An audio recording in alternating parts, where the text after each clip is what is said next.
अस्सलाम वालेकुम दोस्तों, मिस्टर मोबाइल सोल्यूशन में खुश आमदीद। दोस्तों मैं आज आपको चाइना टैब की एलसीडी ब्रेक को जो इसकी लाइंस हैं ये देख ले सकते हैं आप। इसकी ये जो लाइंस हैं ये ब्रेक हैं, ठीक है।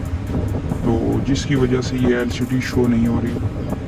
तो ये मैं आपको क्लोज करके दिखाता हूँ कि इसकी एलसीडी की स्ट्रिपें जो कहाँ से ब्रेक है। ये देख सकते हैं आप कि यहाँ से इसकी स्ट्रिप है जो वो ब्रेक हुई है, ठीक है।